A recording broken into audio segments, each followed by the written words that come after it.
Neil Toussaint, Senior Technical Staff Member, IBM. Thank you very much indeed for talking to the AIM Practice video today. We're here looking at industry, academia collaborations. Why are these collaborations important and what are the benefits to them? I think they're important because they exploit, I think, a tension and a difference between academia and industry. In as much as academia is quite far-sighted, it's looking for ideas and insights, and industry is looking for the application of those ideas. And I think that collaboration brings a different approach to exploring new technologies, new approaches, development of services and so on. And what some of the challenges that we face today, are the challenges always about sales and your product, or maybe the challenges are social challenges that we face? I think they're both.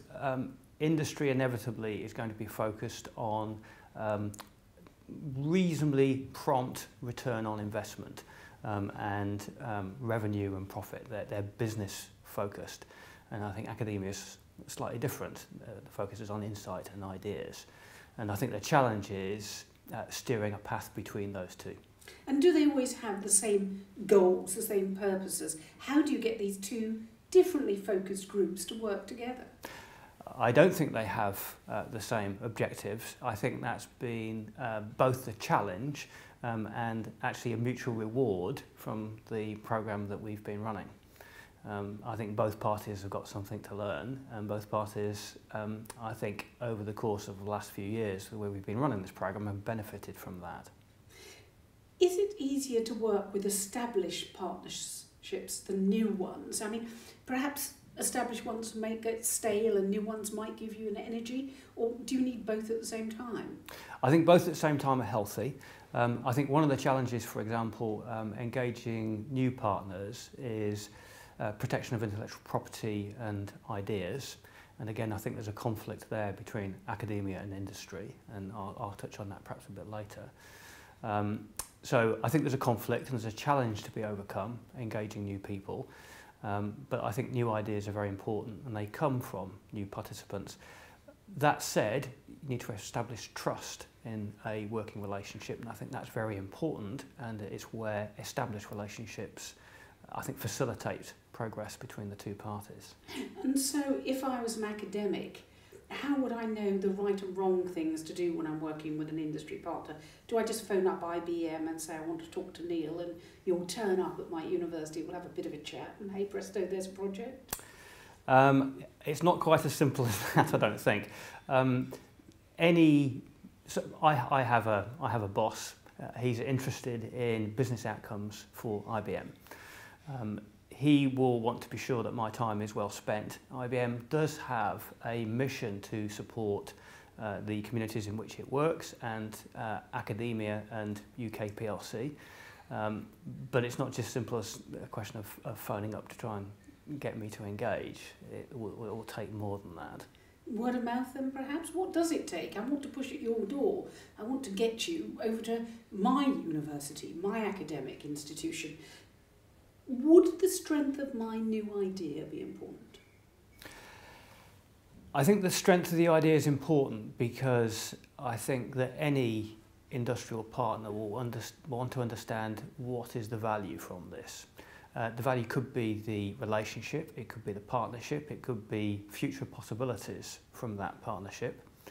So IBM works very closely with a number of universities in the UK and values those relationships in and of themselves as future potential. But to engage specifically in a programme, the programme needs to have value. So I would need to see, and my colleagues would need to see, that the value can translate into something valuable. And that's profit? It's business outcomes.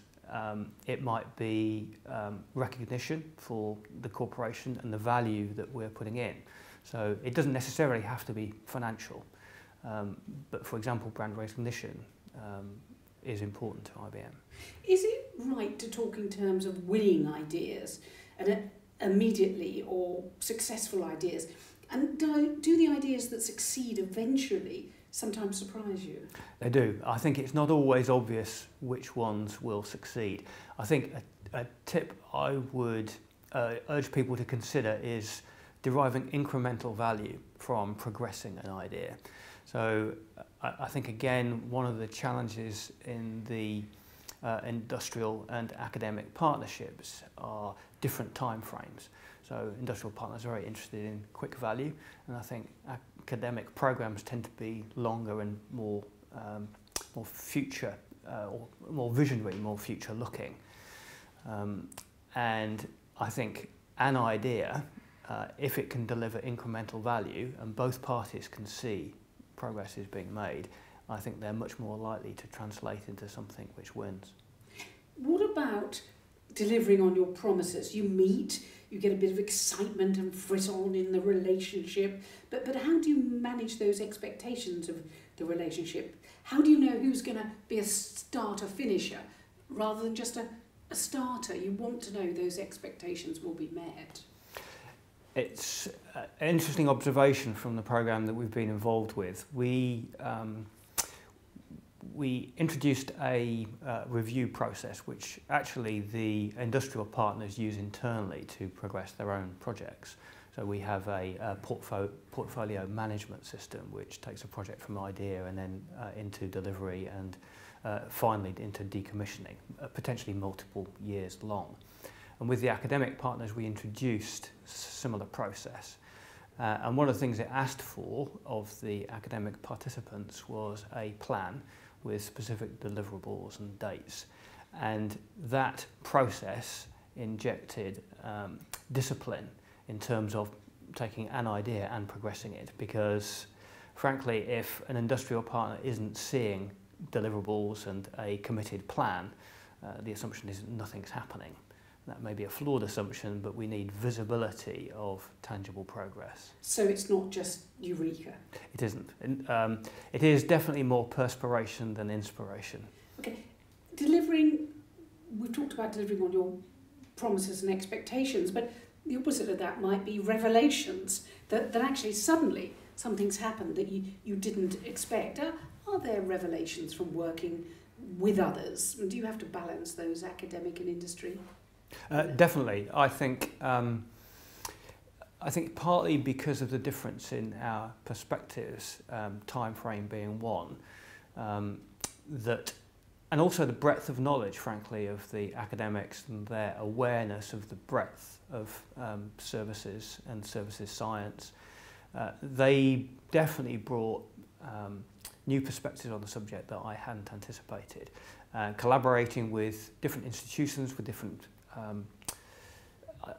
aspects of interest in the whole services space certainly introduced me to ideas I hadn't really considered.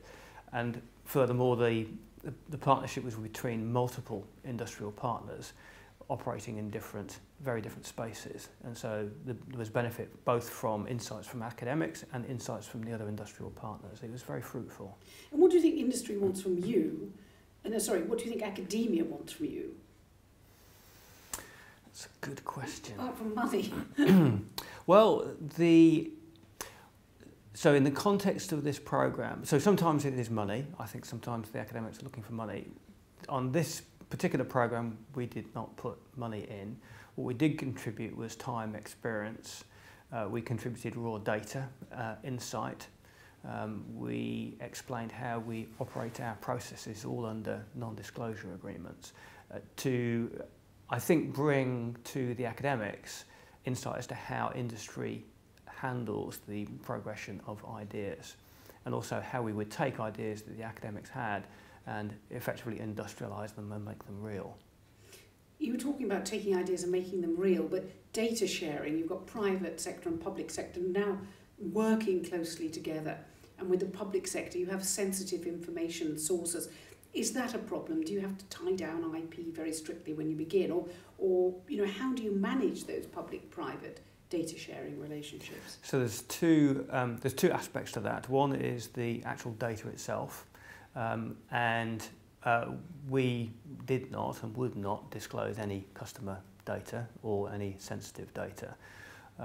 Where we had an agreement with the academic partners and we had in place a non-disclosure agreement and an agreement about how we handled IP with the other industrial partners. What we did share was information about our processes, information about our technologies, our plans.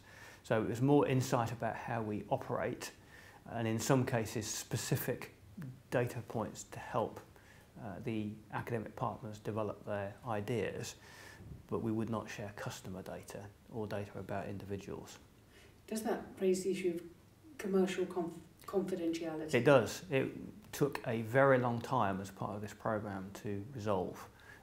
Perhaps the best part of half of the programme elapsed, so 18 months approximately, to actually get all of the non-disclosure agreements in place and signed.